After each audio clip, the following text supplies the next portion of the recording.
Hi, എല്ലാവർക്കും A to സെഡിന്റെ പുതിയൊരു job information വീഡിയോയിലേക്ക് ഒരിക്കൽ കൂടി സ്വാഗതം. ഇന്നത്തെ വീഡിയോ നമ്മൾ നോക്കാൻ പോകുന്നത് top 10 government jobs in India. ഏറ്റവും പ്രധാനപ്പെട്ട 10 ഗവൺമെന്റ് ജോബുകളെ കുറിച്ചാണ് നമ്മൾ നോക്കാൻ പോകുന്നത്. പല ആളുകളും ഗവൺമെന്റ് ജോബുകൾക്ക് വേണ്ടി പ്രിപ്പയർ ചെയ്യാറുണ്ട്.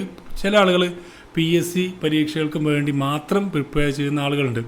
എന്നാൽ നിങ്ങൾ ഈ വീഡിയോ കണ്ടിട്ട് നിങ്ങൾ ഇതിലേതെങ്കിലും ഒരു ജോലി, ഈ ഒരു ഗവൺമെൻറ് ജോബിന് പ്രിപ്പയർ ചെയ്യുകയാണെങ്കിൽ ഏകദേശം 95% ജോബുകളും ഈ പറയുന്ന ഗവൺമെൻറ് ജോബുകളും ഓരോ വർഷത്തിലും നോട്ടിഫിക്കേഷൻ വരുന്നതാണ്. അതുകൊണ്ട് തന്നെ നിങ്ങൾക്ക് ഓരോ വർഷവും ഇതിലേക്ക് അപ്ലൈ ചെയ്യാനും പറ്റുന്നതാണ്. അതുപോലെ തന്നെ ഏജ് ലിമിറ്റൊക്കെ നല്ല ഏജ് ലിമിറ്റും റിലാക്സേഷനും മറ്റു കാര്യങ്ങളൊക്കെ നിങ്ങൾക്ക് ഉണ്ടായിരിക്കും. അതുപോലെ തന്നെ നിങ്ങളുടെ ക്വാളിഫിക്കേഷൻ എന്താണ് താഴെ കമൻറ്റ് ചെയ്യുക. അതനുസരിച്ച് നമുക്ക് അതുമായി ബന്ധപ്പെട്ട ക്വാളിഫിക്കേഷനിൽ വരുന്ന ഗവൺമെൻറ് ജോബുകളെ കുറിച്ചുള്ള വീഡിയോസും ഇനി അപ്ലോഡ് ചെയ്യുന്നതായിരിക്കും. മാക്സിമം ഫ്രണ്ട്സിലേക്ക് ഷെയർ ചെയ്യുക. ഗവൺമെൻറ് ജോബിന് പ്രിപ്പയർ ചെയ്യുന്ന നിങ്ങളുടെ ഫ്രണ്ട്സുകൾ ആരെങ്കിലും ഉണ്ടെങ്കിൽ അവർക്ക് ഈ വീഡിയോ ഷെയർ ചെയ്ത് കൊടുക്കാം. അപ്പോൾ നമുക്ക് ഡീറ്റെയിൽസ് നോക്കാം. ഏതെല്ലാം ജോലികളാണ് ടോപ്പ് 10 നിൽക്കുന്നത് നോക്കാം.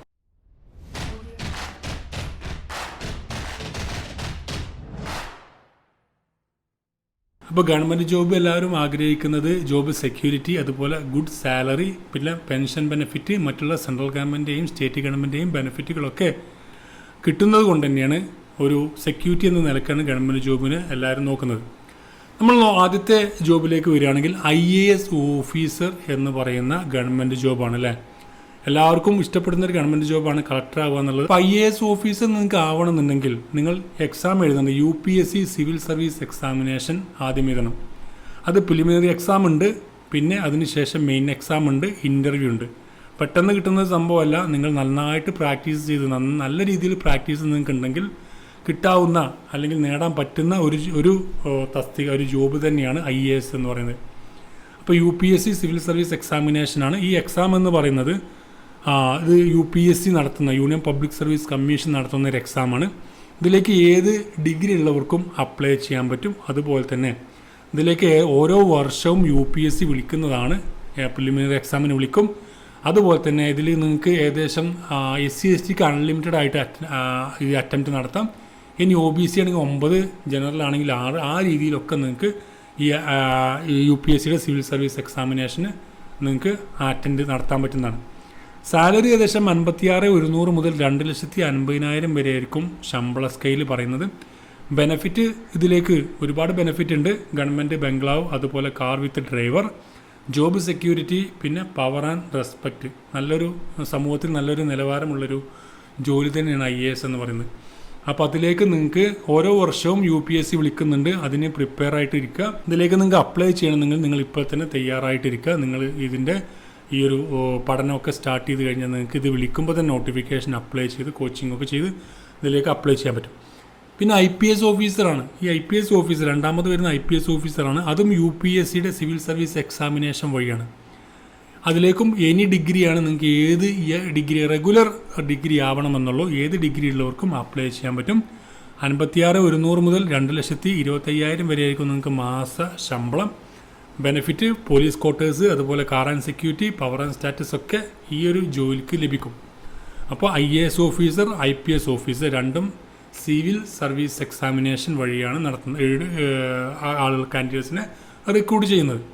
അതുപോലെ തന്നെ മൂന്നാമത്തെ ഒരു ജോബാണ് IFS ഓഫീസർ എന്ന് പറയുന്നത്. പല ആളുകളും IASഉം IPSഉം ഒരുപാട് ആളുകൾ ചെയ്യുന്നതാണ്. എന്നാൽ IFS ഓഫീസർ എന്ന് പറയുന്നത് യൂണിയൻ സിവിൽ സർവീസ് എക്സാമിനേഷൻ, UPSCയുടെ സിവിൽ സർവീസ് എക്സാമിനേഷൻ വഴി തന്നെയാണ് റിക്രൂട്ട് ചെയ്യുക.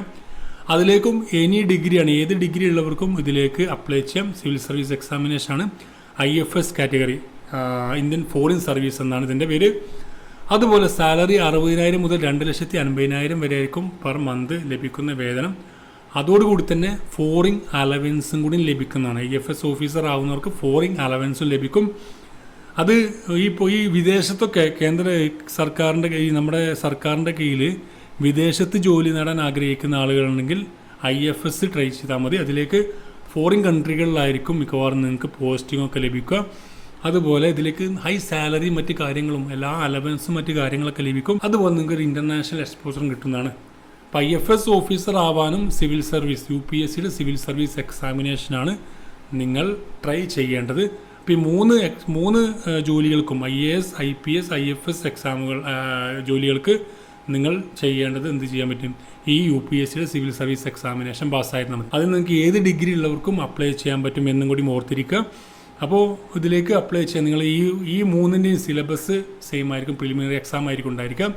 അതിൻ്റെ സിലബസും കാര്യങ്ങളും നിങ്ങൾക്ക് നെറ്റിലൊക്കെ ലഭിക്കുന്നതാണ്. അതുവഴി നിങ്ങൾക്ക് ഇതിലേക്ക് പഠിച്ചു തുടങ്ങാം. പിന്നെ നാലാമത് വരുന്നത് RBIയുടെ ഗ്രേഡ് B ഓഫീസർ എന്ന് പറയുന്ന ഒരു ജോബാണ്. അത് ബാങ്കിങ് മേഖലയിലൊക്കെ ജോലി നേടാൻ ആഗ്രഹിക്കുന്ന ആൾക്ക് RBI ഗ്രേഡ് B എക്സാം എന്ന് പറഞ്ഞ എക്സാം RBI തന്നെ നടത്തുന്ന എക്സാമാണ്. ആ എക്സാം വഴി എന്ത് ചെയ്യാൻ പറ്റും, നിങ്ങൾക്ക് ഇതിലേക്ക് ഈ എക്സാമിന് പങ്കെടുക്കാം.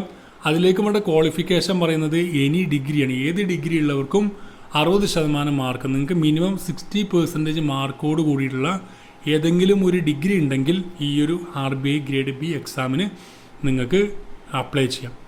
അതിലേക്ക് ശമ്പളം 84,000 മുതൽ 1,50,000 വരെ ആയിരിക്കും അതിലേക്കും പറഞ്ഞിരിക്കുന്ന ശമ്പളം. അതിൻ്റെ ബെനിഫിറ്റ് എന്ന് പറഞ്ഞാൽ സെൻട്രൽ ഗവൺമെൻറ്റിൻ്റെ എല്ലാ ബെനിഫിറ്റും ലഭിക്കും. സാലറിക്ക് പുറമെ മറ്റുള്ള എല്ലാ ബെനിഫിറ്റും, അതുപോലെ worker life balance, house loan subsidy, ബാങ്കിൻ്റെ കാര്യങ്ങളൊക്കെ RBIൻ്റെ ജോബൊക്കെ ആകുമ്പോൾ നിങ്ങൾക്ക് പല ആനുകൂല്യങ്ങളും മറ്റുള്ള സെൻട്രൽ ഗവൺമെൻറ് ജോലികളിനേക്കാൾ കുറേ ആനുകൂല്യങ്ങൾ എക്സ്ട്രാ ഇതിൽ നിന്ന് നിങ്ങൾക്ക് ലഭിക്കുന്നതാണ്. പിന്നീട് PSU ജോബ്സ് ആണ്. PSU ജോബ്സ് എന്ന് പറയുമ്പോൾ പബ്ലിക് സെക്ടർ അണ്ടർടേക്കിങ്ങിൽ വരുന്ന പൊതുമേഖലാ കമ്പനികൾ ഒരുപാട് ഗവൺമെൻറ്റിനുണ്ടല്ലോ. കേന്ദ്ര സർക്കാരിൻ്റെ പൊതുമേഖല നിരവധി കമ്പനികളുണ്ട്.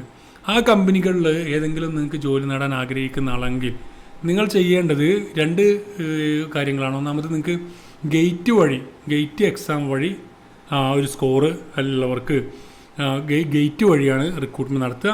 ഗേറ്റിന് ഇന്ന സ്കോർ ഉള്ളവർക്കാണ് ഈ പല കാറ്റഗറി സ്കോറുകളുണ്ട്. ആ സ്കോറുകൾ ഉള്ളവർക്ക് പിന്നീട് അതത് കമ്പനി ഇപ്പോൾ ONGC, അതുപോലെ IOCL, BHEL, GAIL, NTPC തുടങ്ങിയ കമ്പനികൾ എന്ത് ചെയ്യും, ഒരു എക്സാം നടത്തും. ആ എക്സാം വഴിയായിരിക്കും നിങ്ങൾക്ക് ജോലി ലഭിക്കുക. അപ്പോൾ ഇതിൻ്റെ ക്വാളിഫിക്കേഷൻ പല ക്വാളിഫിക്കേഷനായിട്ടുണ്ട്. മെയിനായിട്ട് വരുന്നത് എൻജിനീയറിംഗ് ഡിഗ്രി, അതുപോലെ ഡിപ്ലോമ. ആ ക്വാളിഫിക്കേഷൻ ഉള്ളവർക്കാണ് മെയിനായിട്ട് ഇതിൽ വരിക. പിന്നെ റെഗുലർ ഡിഗ്രി ഉള്ളവർക്ക് പല ഫിനാൻഷ്യൽ സെക്ടർ അങ്ങനത്തെ സെക്ടറൊക്കെ ഉണ്ടാവും. അതൊക്കെ നിങ്ങൾക്ക് അതുമായി ബന്ധപ്പെട്ട ജോബുകളും ലഭിക്കുന്നതാണ്. അപ്പോൾ സാലറി ഏകദേശം 50,000 മുതൽ 1,50,000 വരെ ആയിരിക്കും ഇതിലേക്ക് പറഞ്ഞിരിക്കുന്ന ശമ്പളം. അതുമാത്രമല്ല ഒരുപാട് ബെനിഫിറ്റ് ഉണ്ടാവും. മെഡിക്കൽ, HRA, ബോണസ്, മറ്റുള്ള എല്ലാ കമ്പനി നൽകുന്ന എല്ലാ ആനുകൂല്യങ്ങളും നിങ്ങൾക്ക് ലഭിക്കുന്നതായിരിക്കും. അതുപോലെ നമ്മുടെ ടോപ്പ് കമ്പനികളിലൊക്കെ ജോലി നേടാനും പറ്റും. അപ്പോൾ PSU ജോബ്, പബ്ലിക് സെക്ടർ അണ്ടർടേക്കിങ്ങിൽ വരുന്ന ജോബുകൾ നേടുന്ന ആഗ്രഹിക്കുന്ന ആളുകളുണ്ടെങ്കിൽ ഇത്തരത്തിലുള്ള ജോലികൾ നിങ്ങൾക്ക് നല്ല രീതിയിൽ നേടാൻ പറ്റുന്നതാണ്. അത് പല കമ്പനികളും പല ടൈം, ഇപ്പോൾ ഗേറ്റിൻ്റെ എക്സാം നടക്കുമ്പോൾ അത് എഴുതുക. അതിനുശേഷം പല കമ്പനികളും പല സമയത്തും വിജ്ഞാപനങ്ങൾ പ്രസിദ്ധീകരിക്കാറുണ്ട്. ONGC, BHEL, IOCL അതൊക്കെ ആ നോട്ടിഫിക്കേഷൻ വരുമ്പോൾ നിങ്ങൾ ഗേറ്റ് സ്കോർ വെച്ച് നിങ്ങൾക്ക് എന്ത് ചെയ്യാം, അപ്ലൈ ചെയ്യാൻ പറ്റും. പിന്നെ വരുന്നത് നമുക്കെല്ലാം പരിചിതമായ ഇന്ത്യൻ റെയിൽവേ ജോബ്സ് ആണ്. Indian railway jobs RRB NTPC ഉണ്ട്, അതുപോലെ RRB ഗ്രൂപ്പ് D ഉണ്ട്, അതുപോലെ RRB J ഉണ്ട്. പിന്നെ RRBയുടെ പിന്നെ loco pilot assistant, loco pilot exam, അങ്ങനത്തെ നിരവധി എക്സാമുകളുണ്ട്. ഇപ്പോൾ ഇന്ത്യൻ റെയിൽവേ ജോബ്സിൽ നല്ല രീതിയിൽ നിങ്ങൾക്ക് 10ാം ക്ലാസ്സിലുള്ളവർക്ക് അപ്ലൈ ചെയ്യാൻ പറ്റും, 12th ഉള്ളവർക്ക് അപ്ലൈ ചെയ്യാൻ പറ്റും, ഡിഗ്രി ഉള്ളവർക്ക് അപ്ലൈ ചെയ്യാൻ പറ്റും, അതുപോലെ എഞ്ചിനീയറിംഗ് ഉള്ളവർക്ക് അപ്ലൈ ചെയ്യാൻ പറ്റും. പെട്ടെന്ന് നിങ്ങൾക്ക് നല്ലൊരു ജോലി നേടുന്നുണ്ടെങ്കിൽ ഇപ്പോൾ എഞ്ചിനീയറിംഗ് ഡിഗ്രി ഉള്ളവർക്കൊക്കെ JEE, RRBയുടെ JEEക്കൊക്കെ നല്ല രീതിയിൽ നിങ്ങൾ കോച്ചിങ് നടത്തി കഴിഞ്ഞാൽ നിങ്ങൾക്ക് നല്ല രീതിയിൽ പഠിച്ചു കഴിഞ്ഞാൽ നേടാൻ പറ്റുന്ന ജോബ് തന്നെയാണ്. ഏകദേശം 30,000 മുതൽ 90,000 വരെ ആയിരിക്കും മാസ ശമ്പളം. അതുമാത്രമല്ല ഫ്രീ ട്രാവൽ പാസ് നിങ്ങൾക്ക് ലഭിക്കും റെയിൽവേക്ക് കീഴിൽ. അതുപോലെ പെൻഷൻ ഉണ്ടാവും, ഗവൺമെൻറ് ക്വാർട്ടേഴ്സ് ഉണ്ടാവും, മറ്റുള്ള ആനുകൂല്യങ്ങളും കാര്യങ്ങളൊക്കെ നിങ്ങൾക്ക് ലഭിക്കുന്നതായിരിക്കും എന്നും കൂടി നിങ്ങൾ ഓർത്തിരിക്കുക. ഇന്ത്യൻ റെയിൽവേ ജോബ് ആഗ്രഹിക്കുന്ന ആളുകൾ അതത് നിങ്ങൾ ഏത് സെക്ടറിലാണോ നിങ്ങൾക്ക് ആഗ്രഹിക്കുന്ന ആ സെക്ടറുമായി ബന്ധപ്പെട്ട് ഇതിനൊക്കെ ഏകദേശം നിങ്ങൾക്ക് സിലബസൊക്കെ ഈ പറയുന്ന എക്സാമുകൾക്കൊക്കെ ഡിഗ്രി ലെവൽ എക്സാമുകൾക്കൊക്കെ സിലബസ് ഏകദേശം സെയിം ആയിരിക്കും. പലതും ചില വ്യത്യാസങ്ങൾ മാത്രമേ ഉണ്ടാവുള്ളൂ. അപ്പോൾ അത് നിങ്ങൾ പഠിച്ചു കഴിഞ്ഞാൽ നിങ്ങൾക്ക് എല്ലാ എക്സാമിനും അറ്റൻഡ് ചെയ്യാനും പറ്റും. പിന്നെ ഡിഫൻസ് ജോബാണ്. അതിൽ ഡിഫൻസ് ജോബ് എന്ന് പറയുമ്പോൾ നമുക്ക് ഇന്ത്യൻ ആർമി ഉണ്ട്, ഇന്ത്യൻ നേവി ഉണ്ട്, അതുപോലെ എയർഫോഴ്സ് ഉണ്ട്, അത്തരത്തിലുള്ള എക്സാമുകൾ. ഇപ്പോൾ NDA എക്സാം നടത്തുന്നത് നമ്മുടെ UPSC ആണ്. പിന്നെ CDSഉം UPSC നടത്തും. AFCAT നമ്മുടെ എയർഫോഴ്സ് നടത്തുന്ന ടെസ്റ്റാണ്. അപ്പോൾ ഡിഫൻസിലൊരു ജോലി നേടാൻ ആഗ്രഹിക്കുന്ന ആളുകളുണ്ടെങ്കിൽ അവർക്ക് ഉപകാരപ്പെടുന്ന ജോബുകളാണ് ഡിഫൻസുമായി ബന്ധപ്പെട്ട് UPSC നടത്തുന്ന അല്ലെങ്കിൽ ഇന്ത്യൻ ആർമി നടത്തുന്ന, ഇന്ത്യൻ നേവി നടത്തുന്ന എക്സാമുകളുണ്ട്. അതുപോലെ തന്നെ നമ്മുടെ എയർഫോഴ്സ് നടത്തുന്നത്. അപ്പോൾ ഏത് സെക്ടറിലാണോ നിങ്ങൾ ജോലി നേടാൻ ആഗ്രഹിക്കുന്നത് അത് നോക്കുക. അതിനുശേഷം അതുമായി ബന്ധപ്പെട്ട ജോലികൾ, അതിലേക്ക് ക്വാളിഫിക്കേഷൻ പറയുന്നത് 12th പാസ്സായിട്ടുള്ള ആൾക്ക് അപ്ലൈ ചെയ്യാൻ പറ്റുന്ന ജോബുകൾ വരാറുണ്ട്. ഡിഗ്രി ഉള്ളവർക്ക് അപ്ലൈ ചെയ്യാൻ പറ്റുന്ന ജോബുകൾ, അതുപോലെ അതിലേക്ക് ശമ്പളം 50,000, ഇപ്പോൾ 10ാം ക്ലാസ്സിലുള്ളവർക്കും അപ്ലൈ ചെയ്യാൻ പറ്റുന്ന ജോബുകൾ ഇപ്പോൾ ഈ ഒരു ഡിഫൻസിൽ വരാറുണ്ട്. 50,000 മുതൽ 2 ലക്ഷം വരെ ആയിരിക്കും ഇതിലേക്ക് ശമ്പളം. ബെനിഫിറ്റ് അഡ്വഞ്ചർ കരിയർ ആയിരിക്കും, പിന്നെ ക്യാൻറ്റീൻ ഫെസിലിറ്റീസ് ഉണ്ടാവും, പിന്നെ പെൻഷൻ ഉണ്ടാവും, പിന്നെ മറ്റുള്ള ഒരുപാട് ആനുകൂല്യങ്ങളും നിങ്ങൾക്ക് കേന്ദ്ര സർക്കാർ വഴി ലഭിക്കുന്നതായിരിക്കും. പിന്നീട് വരുന്നത് SSCയുടെ CGL ജോബാണ്. SSCയുടെ CGL മാത്രമല്ല, SSCയുടെ നമുക്ക് MTS ഉണ്ട് 10ാം ക്ലാസ്സുകാർക്ക്. ഇത് ജസ്റ്റ് ടോപ്പ് 10ൽ നിൽക്കുന്നതാണ് CGL എന്ന് പറയുന്നത്. CGLൽ ലഭിച്ചു കഴിഞ്ഞാൽ നിങ്ങൾക്ക് കിട്ടുന്നത് income tax department, CBI, central excise, അതുപോലെ ഫോറസ്റ്റ് ഡിപ്പാർട്ട്മെൻറ്റ്, പിന്നെ NIA, അത്തരത്തിലുള്ള കേന്ദ്ര സേനകളുണ്ടല്ലോ, കേന്ദ്ര അന്വേഷണ ഏജൻസികളൊക്കെ, അതിലൊക്കെ ഒരുപാട് ആളുകൾക്ക് ജോലി നേടാൻ ആഗ്രഹിക്കുന്ന ആളുകളുണ്ടാവും. ബട്ട് ഇൻകം ടാക്സ് ഡിപ്പാർട്ട്മെൻറ്റിലാണെങ്കിൽ ടാക്സ് അസിസ്റ്റൻറ്റ്, അതുള്ള ജോലികളൊക്കെ അവർക്ക് ഏറ്റവും പെട്ടെന്ന് ജോലി ലഭിക്കാൻ സാധ്യതയുള്ള ഒരു എക്സാമാണ് CGL എന്ന് പറയുന്നത്. അപ്പോൾ CGL കുറച്ച് കിട്ടണമെന്നുണ്ടെങ്കിൽ കുറച്ച് ടഫ് തന്നെയാണ്. എന്നാലും നിങ്ങൾ പ്രീവിയസ് ആയിട്ടുള്ള ക്വസ്റ്റ്യൻസും മറ്റു കാര്യങ്ങളൊക്കെ നിങ്ങൾ പ്രിപ്പയർ ചെയ്ത് കഴിഞ്ഞാൽ ഷുവറായിട്ട് നിങ്ങൾക്ക് കിട്ടാവുന്ന ജോബ് തന്നെയാണ് CGL. അതിലേക്കും വേണ്ടത് നിങ്ങൾക്ക് ഏതെങ്കിലും ഡിഗ്രി ഉണ്ടായാൽ മതി. ഇതിലൊക്കെ നിങ്ങൾക്ക് എക്സ്പീരിയൻസിൻ്റെ ആവശ്യമില്ല. നിങ്ങളിതിൽ കിട്ടണമെന്നുണ്ടെങ്കിൽ നിങ്ങൾക്കൊരു പ്രൈവറ്റ് സെക്ടറിലെ ജോബിന് പോകണമെന്നുണ്ടെങ്കിൽ നിങ്ങൾക്ക് എക്സ്പീരിയൻസ് വേണം. അപ്പോൾ നിങ്ങൾ അതിനോട് കൂടി തന്നെ, നിങ്ങൾ ജോലി ചെയ്യുന്ന ആളാണെങ്കിൽ തന്നെ നിങ്ങൾ അതോട് കൂടി തന്നെ നിങ്ങൾ ഇതുകൂടി ട്രൈ ചെയ്യുക. ഇപ്പോൾ തന്നെ ട്രൈ ചെയ്ത് കഴിഞ്ഞാൽ നിങ്ങൾക്ക് തീർച്ചയായും 1, 2, 3 അറ്റംപ്റ്റിൽ നിങ്ങൾക്ക് ലഭിക്കുന്നതാണ്. സാലറി 35,000 രൂപ മുതൽ 90,000 രൂപ വരേക്കും ശമ്പളം.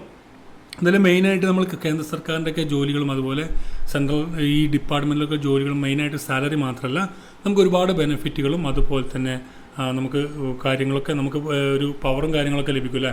ഇപ്പോൾ സെൻട്രൽ ഗവൺമെൻറ് നൽകുന്ന എല്ലാ ആനുകൂല്യങ്ങളും ലഭിക്കും. പിന്നെ പ്രൊമോഷൻസ്, പെൻഷൻസ്, മറ്റ് കാര്യങ്ങളൊക്കെ നിങ്ങൾക്ക് ഇതോടുകൂടി ലഭിക്കുന്നതാണ്. പിന്നീട് ബാങ്ക് PO ജോബ്, ബാങ്കിങ് മേഖലയിലൊക്കെ ജോലി നേടാൻ ആഗ്രഹിക്കുന്ന ആളുകളാണെങ്കിൽ IBPSൻ്റെ PO, SBI PO. പക്ഷേ ഈ ജോലി കുറച്ച് ടെൻഷൻ നിറഞ്ഞ ജോലിയായിരിക്കും. ബാങ്കിങ് മേഖലയിലാവുന്നതുകൊണ്ട് തന്നെ ഒരുപാട് പ്രഷറും കാര്യങ്ങളൊക്കെ ഉണ്ടാവാൻ സാധ്യത കൂടുതലാണ്. ഒരുപാട് ആളുടെ ഫീഡ്ബാക്ക് അങ്ങനെയാണ്. അപ്പോൾ ആ ബാങ്കിങ് സെക്ടറിൽ നിങ്ങൾ ജോലി നേടാൻ ആഗ്രഹിക്കുന്ന ആളാണെങ്കിൽ എന്ത് ചെയ്യാം, IBPS എന്ന് പറയുന്ന നമുക്ക് IBPSൻ്റെ എന്ത് ചെയ്യാൻ പറ്റും, PO എക്സാമുകൾ നടത്തുന്നു. പല പൊതുമേഖലാ ബാങ്കുകളിലേക്ക് ഏകദേശം 33ഓളം ബാങ്കുകളിലേക്ക് എന്ത് ചെയ്യാൻ പറ്റും, ഈ വഴി എക്സാം നടത്തും. പ്രൊബേഷണറി ഓഫീസർ എന്ന് പറഞ്ഞാൽ ഏകദേശം 2,000-4,000 ഒക്കെ വേക്കൻസികൾ വർഷം വരാറുണ്ട്. അത് നിങ്ങൾക്ക് പ്രിപ്പയർ ചെയ്യാം. അല്ലെങ്കിൽ SBIയുടെ PO ഏകദേശം 2,000-3,000 ജോബ് ഓപ്പർച്യൂണിറ്റി വരാറുണ്ട്. അതിലേക്ക് നിങ്ങൾക്ക് പ്രിപ്പയർ, ഈ രണ്ടിൻ്റെയും എക്സാം സിലബസ് ഒന്നായിരിക്കും. അതുകൊണ്ട് തന്നെ ബാങ്കിങ് മേഖലയിൽ നല്ലൊരു ജോലി നേടാൻ ആഗ്രഹിക്കുന്ന ആളാണെങ്കിൽ എന്ത് ചെയ്യുക, ഇത് രണ്ടിന് വേണ്ടി പ്രിപ്പയർ ചെയ്യുമ്പോൾ നിങ്ങൾക്ക് ഓട്ടോമാറ്റിക്കായിട്ട് മറ്റുള്ള സർക്കാർ ഗവൺമെൻറ് ജോബുകൾക്കുള്ള സിലബസും ഏകദേശം നിങ്ങൾക്ക് നല്ല രീതിയിൽ, ഈ ബാങ്കിങ് POൻ്റെ സിലബസ് നിങ്ങൾ പഠിച്ചു കഴിഞ്ഞാൽ തന്നെ മറ്റുള്ളതിലേക്ക് കുറച്ച് മാത്രം ആഡ് ചെയ്താൽ മതിയാവും. അപ്പോൾ അത്തരത്തിലുള്ള കാര്യങ്ങൾ ചെയ്ത് നിങ്ങൾ ഈ എക്സാം എഴുതാൻ പറ്റുന്നതാണ്.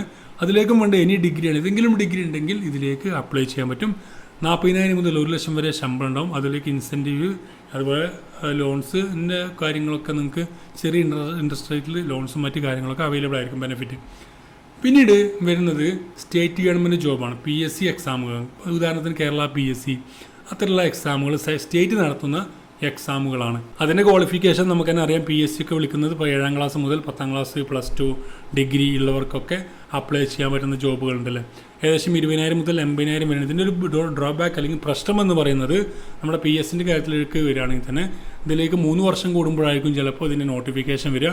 3 വർഷം നോട്ടിഫിക്കേഷൻ വന്നു കഴിഞ്ഞാൽ പിന്നെ അതിൻ്റെ എക്സാം നടക്കുന്നത് ചിലപ്പോൾ ഒരു 6 മാസം കഴിഞ്ഞായിരിക്കും. നോട്ടിഫിക്കേഷൻ വന്ന് 6 മാസം കഴിഞ്ഞ് പിന്നെ റാങ്ക് ലിസ്റ്റ് വരാൻ ചിലപ്പോൾ, ഷോർട്ട് ലിസ്റ്റ് വരാൻ 1 വർഷം എടുക്കും. പിന്നെ റാങ്ക് ലിസ്റ്റ് വരാൻ ചിലപ്പോൾ വീണ്ടും 1 വർഷം എടുക്കും. പിന്നെ നിയമനം നടത്താൻ പിന്നെ വീണ്ടും 1 വർഷം. അങ്ങനെ നമ്മുടെ ടൈം ഏകദേശം പോകാൻ സാധ്യതയുള്ളതാണ് സ്റ്റേറ്റ്. ഇത് നമുക്ക് എന്ത് ചെയ്യാൻ പറ്റും, ഇതിനായിട്ട് നിങ്ങൾ ഈ PSC എക്സാമിന് വേണ്ടിയിട്ട് മാത്രം നിങ്ങൾ നോക്കിയിരിക്കാതിരിക്കുക. കാരണം അതിരുന്ന് കഴിഞ്ഞാൽ നിങ്ങൾ ടൈമും അതുപോലെ സമയം പോകും. പിന്നെ നിങ്ങൾ ഒരുപാട് പൈസയും അതുപോലെ പ്രതീക്ഷയൊക്കെ പോകുന്നതാണ്. അതോടുകൂടി തന്നെ നിങ്ങൾ സെൻട്രൽ ഗവൺമെൻറ് ജോബുകൾ നോക്കുന്നതായിരിക്കും നല്ലത്. അപ്പോൾ ഇത്രയും ജോബുകളാണ് ഈ സെൻട്രൽ ഗവൺമെൻറ്, ഈ സ്റ്റേറ്റ് ഗവൺമെൻറ് ബെനിഫിറ്റ് എന്ന് പറഞ്ഞാൽ ലോക്കൽ നമ്മുടെ നാട്ടിലായിരിക്കും പോസ്റ്റിംഗ് ഉണ്ടായിരിക്കുക. പിന്നെ പെൻഷൻ ഗവൺമെൻറ് ഫെസിലിറ്റി, പെൻഷൻ്റെ കാര്യത്തിൽ ഇപ്പോൾ പല അഭിപ്രായങ്ങളും കാര്യങ്ങളൊക്കെ ഉണ്ട്. എന്നാലും നിങ്ങളെന്ത് ചെയ്യുക, ഈ PSC എക്സാം മാത്രം നോക്കാതെ ഞാൻ പറഞ്ഞ മറ്റുള്ള മേഖലയിലൂടെയും നിങ്ങളൊന്ന്, നിങ്ങളുടെ ഡിഗ്രി ഒക്കെ ഉള്ള ആളാണെങ്കിൽ നല്ല ഓപ്പർച്യൂണിറ്റീസ് നിങ്ങൾക്കുണ്ട് സർക്കാരിൻ്റെ ഭാഗത്തുനിന്ന്. അതെന്ത് ചെയ്യുക, നിങ്ങൾ പ്രീവിയസ് ആയിട്ടുള്ള ക്വസ്റ്റ്യൻസ് മാക്സിമം കവർ ചെയ്ത് കഴിഞ്ഞാൽ നിങ്ങൾക്ക് മുമ്പുള്ള ഈ പറഞ്ഞ IAS IPS IFS അതുപോലെ ബാങ്കിങ് എക്സാം, മെയിനായിട്ട് CGL, അതുപോലെ ഇനി SSCയുടെ MTS ഉണ്ട്, അതുപോലെ +2 ഉള്ളവർക്ക് അപ്ലൈ ചെയ്യാൻ പറ്റുന്നുണ്ട്, പിന്നെ NTPC എക്സാം ഉണ്ട്. അങ്ങനത്തെ എക്സാമുകളൊക്കെ മാക്സിമം നിങ്ങൾ ട്രൈ ചെയ്ത് കഴിഞ്ഞാൽ തീർച്ചയായും നിങ്ങൾ ഉദ്ദേശിക്കുന്ന ഒരു ഗവൺമെൻറ് ജോബ് നിങ്ങൾക്ക് കിട്ടും. ഗവൺമെൻറ് ജോബ് കിട്ടിക്കഴിഞ്ഞാൽ നിങ്ങൾക്കറിയാം ലൈഫ് സെറ്റിലായി. ആ ഒരു കാര്യം ഇത്തരമുള്ള കേരള PSCൻ്റെ അല്ല, മറ്റുള്ള ഗവൺമെൻറ് ജോബ് കിട്ടിയാൽ തന്നെ നിങ്ങൾക്ക് നല്ല രീതിയിൽ തന്നെ നല്ല റവന്യൂ ഉണ്ടാക്കാനും നല്ല രീതിയിൽ ശമ്പളം ലഭിക്കാനും മറ്റുള്ള ബെനിഫിറ്റും മറ്റു കാര്യങ്ങളൊക്കെ ലഭിക്കുന്നതായിരിക്കും. അപ്പോൾ ഇത്രയാണ് ഈ വീഡിയോ. തീർച്ചയായും നിങ്ങൾക്ക് ഇതിൽ ഏത് ജോബാണ് നിങ്ങൾക്ക് ഇഷ്ടപ്പെട്ടതെന്ന് നിങ്ങൾ താഴെ കമൻറ്റ് ചെയ്യുക. മാക്സിമം ഫ്രണ്ട്സിലേക്ക് ഷെയർ ചെയ്യുക. നമുക്കെല്ലാം അടുത്ത നോട്ടിഫിക്കേഷനായി വിടണം. Thank you for watching. Have A nice day.